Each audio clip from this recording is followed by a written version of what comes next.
One thing is universally agreed upon across all of martial arts YouTube. Kickboxing is just a sport. You can't use it for self-defense. But what if you want to?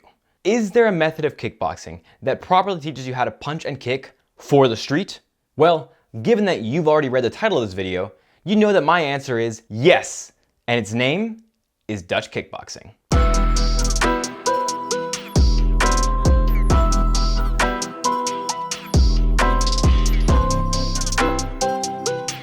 Founded in Dutchland in the 1970s, Dutch kickboxing is what happens when you mix the volume striking and footwork from Western boxing with the clinch and low kicks of Muay Thai and the hard sparring and grit of Kyokushin karate. What results is a powerful striking system with only one goal: destroy whatever's standing in front of you.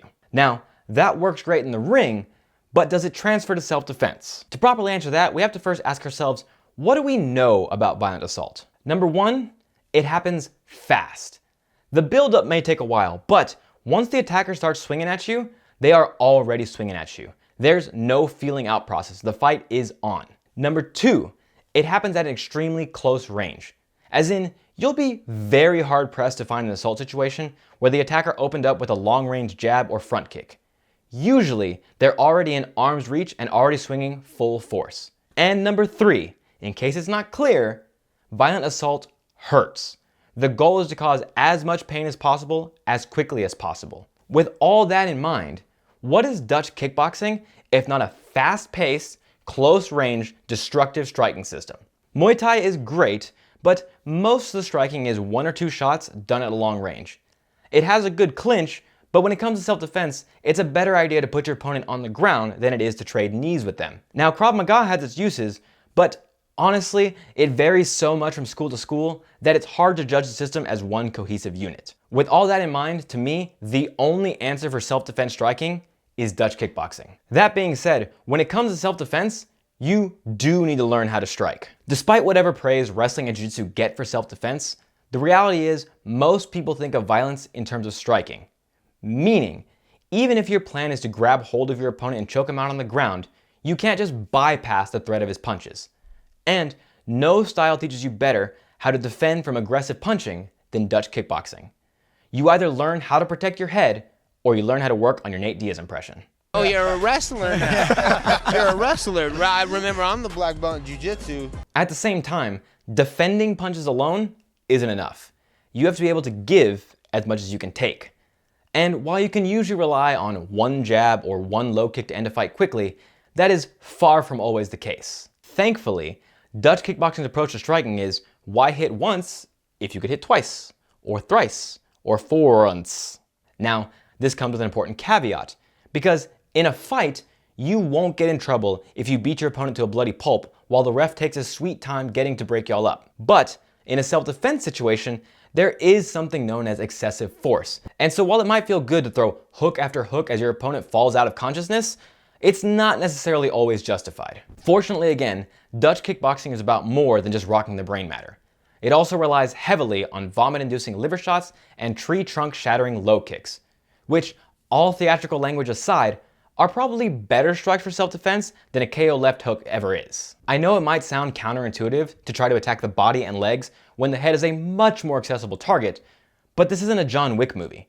For as satisfying as it might seem to knock someone out with a power punch, the reality is, if they fall over and crack their skull open against the curb, that's a risk you didn't have to take. Of course, if someone is posing a big enough threat to you, forget the consequences and do what you need to go home, but everything in its proper context. But this video is about more than just techniques, because Muay Thai does punches and low kicks too, but we're not talking about that. Although, I guess in a way we kind of are, if you consider Muay Thai more of a rule set than its own style, or if you think of Dutch kickboxing as a subset of Muay Thai, but that's a different tangent for a different day. More important than what we're training is how we're training it.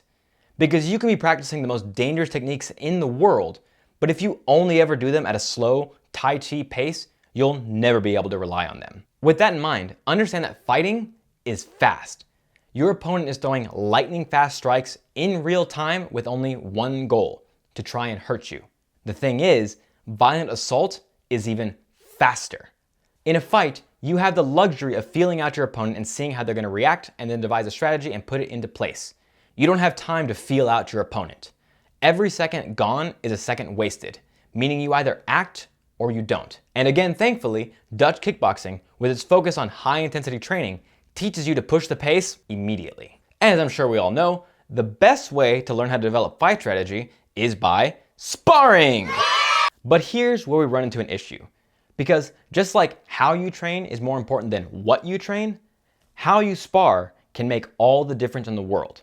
Now look, I do genuinely believe that 90% of a combat sports athlete's sparring should be light play sparring, but that doesn't hold true if we're talking about self-defense. Because here's the thing, fighters only have to get ready for one specific event. They're only gonna step into the ring at a specific time on a specific day. Violent assault, on the other hand, can happen at any time.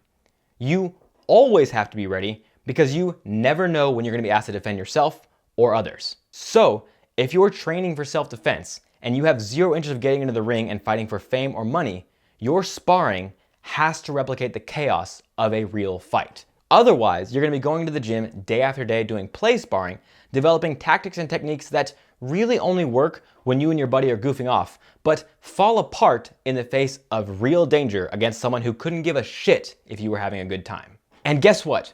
What is Dutch kickboxing known for, if not its fight-like level of hard sparring? Now, I want to be clear, the self-defense athlete should be doing more hard sparring than a combat sports athlete, but that doesn't mean only hard sparring. I think everybody should be doing an overwhelming amount of play sparring to develop technique, conditioning, and mitigate the risk of injury. But if you're worried about self-defense, once or twice a month, it's time to pay the piper. But that's still not why I like this style. Because the thing is, Dutch kickboxing is more than just the sum of its parts. It's not just hard sparring with punches and kicks. It's a mindset, a unique approach to fighting that's all about meeting aggression head on and overwhelming your attacker with your own aggression.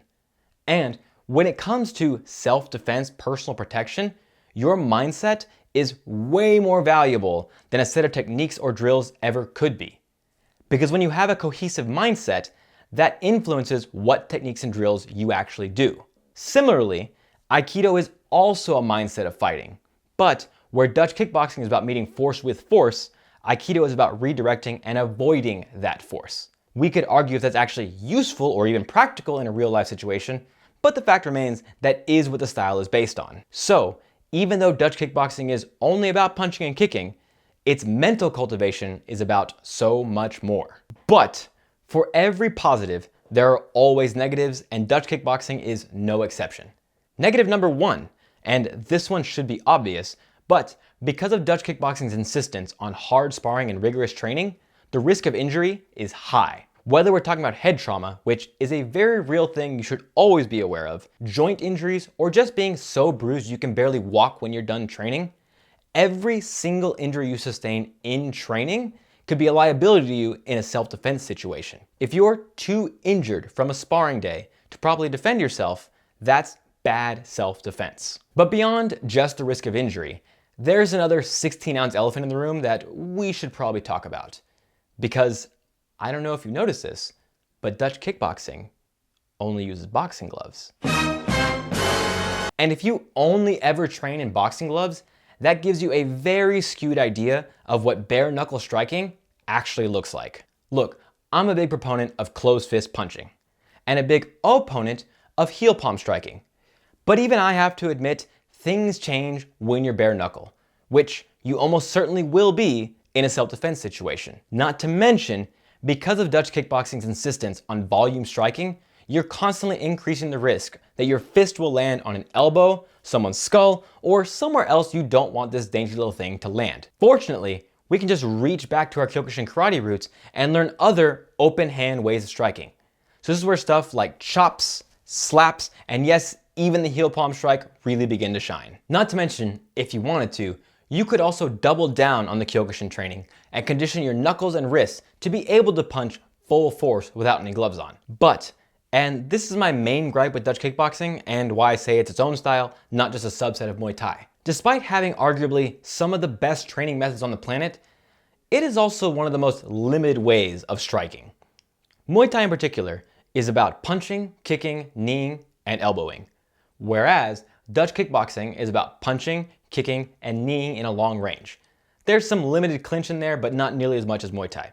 But if we're talking about bare knuckle striking, we really should be talking about elbowing. For as many modifications as you have to make to be able to strike with your hands bare knuckle, you can throw your elbows with reckless abandon and still have great success. But nothing exists in a vacuum. Just like we can reach back into Kyokushin to learn how to use our hands bare knuckle, we can reach back into Muay Thai to reintroduce the elbows. Finally, as I'm sure someone's already commented, there is no grappling in Dutch kickboxing. That much is obvious by the fact that it's called Dutch kickboxing and not Dutch Bartitsu. But fine, if you want to work the ground game, incorporate a little bit of BJJ. Or if you want to be consistent with the mindset of Dutch kickboxing, learn a little bit of Sambo. Bottom line, there is no perfect martial art for self-defense because there's no one thing you can always rely on. You need a little bit of boxing, a little bit of kicking, a little bit of clinching, a little bit of grappling, and a little bit of weapons training. And you need to be aware of local self-defense laws and a whole bunch of other boring shit that nobody on YouTube cares about. But if I had to pick just one martial art that gave you just enough tools to be able to carry you through, and more importantly, gave you a mindset that was fit for personal protection, it'd be Dutch kickboxing. With all that being said, I hope you enjoyed the video and I hope you learned something. If you did, I would appreciate if you liked, shared, comment, subscribed, and make sure you have notifications turned on. As well, if you or someone you know is a gym owner, be sure to check out the link in my description for Gym Desk, the best client management app I've ever used. And if you're looking to pick up some X-Martial drip, there's also a link down in the description. As always, I want to thank you guys for all the hard work. Thank you for the hard work yet to be done, and I'll see you next time.